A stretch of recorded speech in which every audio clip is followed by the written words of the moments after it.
আমার আপনার পূর্বে পৃথিবীর জমিন থেকে কত মানুষ হারিয়ে ফেলেছি, ঠিক কিনা? এই সরাপতি গ্রামের আজ থেকে ৫-১০ বছর পর, ১০ বছর আগেও আমি অনেকগুলি মুরব্বীদেরকে দেখেছি। অথচ আজকে মাহফিলে আসার পর দেখলাম অমুক লোকের খোঁজ খবর নিয়ে দেখলাম বলা হয়েছে সে তো ২ বছর আগে মারা গেছে। আরো কয়েকজনের খোঁজ খবর নিলাম, ওই হারিয়ে যাওয়া মুখগুলি সরাপতি এখন এসে আর দেখতে পাই না।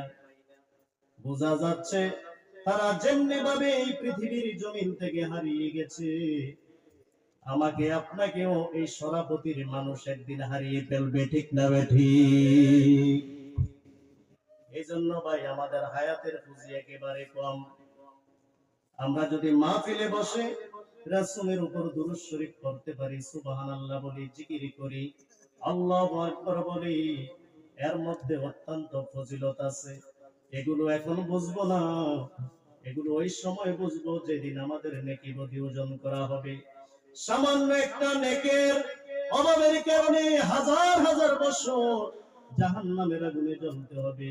এই মাহফিলের মধ্যে এসে যদি দুরূদ শরীফ গুলি পড়ি, জিকির করি, আলেম ওলামার ওয়াজগুলি শুনি, এই আমলগুলা যদি আমরা নিয়ে যেতে পারি, অবশ্যই কাল কিয়ামতের ময়দানে, হাসরের ময়দানে, মিজানের পাল্লা যদিও আমাদের একটু হালকা অবস্থা ছিল, কিন্তু আজকে মাহফিলে এসে দুরূদ শরীফ পড়ার কারণে, সুবহানাল্লাহ বলার কারণে, জিকির করার কারণে ওই নেকের পাল্লাটা ভারী হয়ে যাবে। জোরে বলি সুবহানাল্লাহ। আল্লাহ পাক রব্বুল আলামিন কাল হাসরের ময়দানে নেকি বুঝি ওজন করবেন। যাদের নেকের পাল্লা ভারী হবে তাদের বসবাসের জায়গা করে রেখেছেন আল্লাহ জান্নাতুল ফেরদাউস। জোরে বলি সুবহানাল্লাহ। আর যাদের নেকের পাল্লা হালকা হবে তাদের বাড়ি হবে জাহান্নামে। জোরে বলি নাউজুবিল্লাহ। এই জন্য বাজান সময়ের দাম দেন। আগের মানুষ ১০০০ বছর, ৫০০ বছর, ২০০ বছর, ৩০০ বছর হায়াত পাইতো। বর্তমানে এমন একটা সময় চলে এসেছে ৭০, ৬০, ৮০